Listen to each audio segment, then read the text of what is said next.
Tumayo ang lahat at tayo mananalangin. Ano ang dapat gawin kapag mananalangin? Magdikitin ang dalawang kamay, iyuko ang ulo at ipikit ang mata. Ngayon, sabayan niyo ako sa ating panalangin. Panginoon, maraming salamat po sa araw na ito. Maraming salamat po sa araw na ito. At muli niyo kami pinagtipon-tipon. Naway bigyan niyong talino ang lahat. Naway bigyan niyo po ng talino ang lahat. Upang maunawaan ang aming aralin. Upang maunawaan ang aming aralin. Amen. Amen. Magandang umaga mga bata. Ngayon naman, tumayo ang leader ng bawat grupo at sabihin sa akin kung sino ang lumiban sa ating klase. Teacher, wala po lumiban sa ating klase. Magaling. Ngayon naman, bago umupo ang lahat, tignan niyo muna ang ilalim ng inyong mesa at upuan at pulutin ang mga kalat dito. Ngayon naman, ipasa niyo sa akin ang inyong mga takdang aralin kahapon.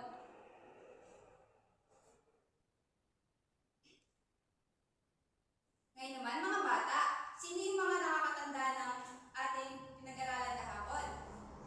Ako po, teacher. Sige nga, Ashley, ano yung tungkol saan ang ating pinag-aralan kahapon? Tungkol po sa pangangalaga sa mga hayop. Magaling. Ngayon naman, tumingin nga kayo sa inyong kapaligiran at sabihin sa akin kung ano ang inyong nakikita.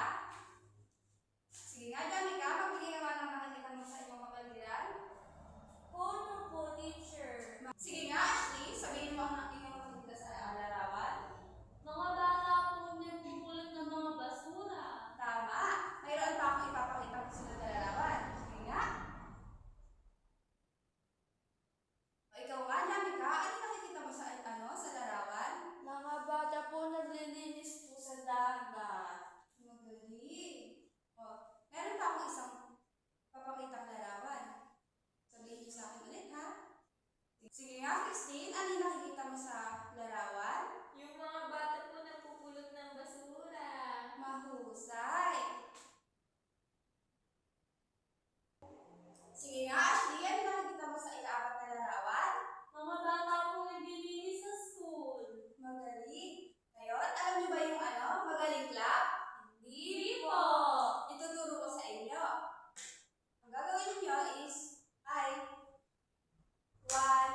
Mahusay.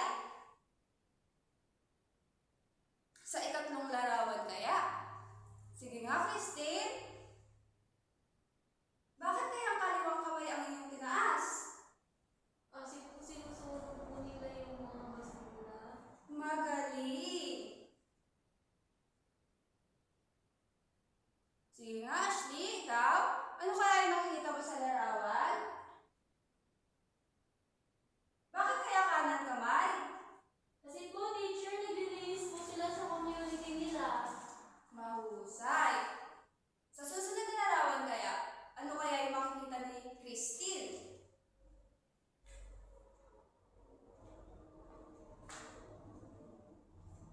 Ano kaya yung sagot ni Christine dyan? Ano kaya yung sagot ni Christine sa ikahuling larawan? Bakit kaya kaliwa? Yung basura po pakalat-kalat. Magaling. Ngayon naman, gawin niyo ulit ang magaling clap. 1, 2, 3, 1, 2, 3. Magaling, magaling. Ngayon naman, dako ulit tayo sa ating ikatlong aralin. Activity. Gawain. Hanggang wala ng teacher. Ay, hindi ako na pala yan. Meron akong bibigay sa inyo na gawain at yung nakikita niyong larawan ay ididikit niyo dun sa nabubulok at hindi nabubulok. Paghihiwa-hiwalayin niyo siya. Naintindihan ba mga bata? Opo, teacher. Ngayon, magsimula na kayo.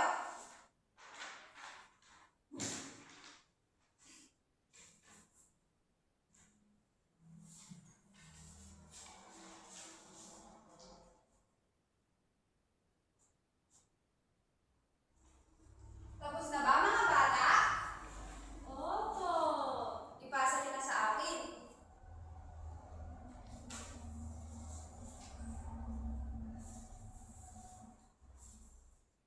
Ngayon naman, dako tayo sa ating huling gawain. Ilalagay niyo ng masaya ka kapag nakikita niyong tama ang nasa larawan at malungkot na mukha naman kung hindi.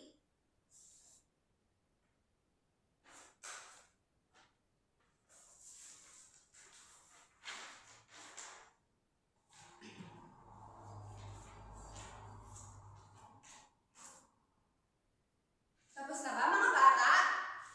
Opo.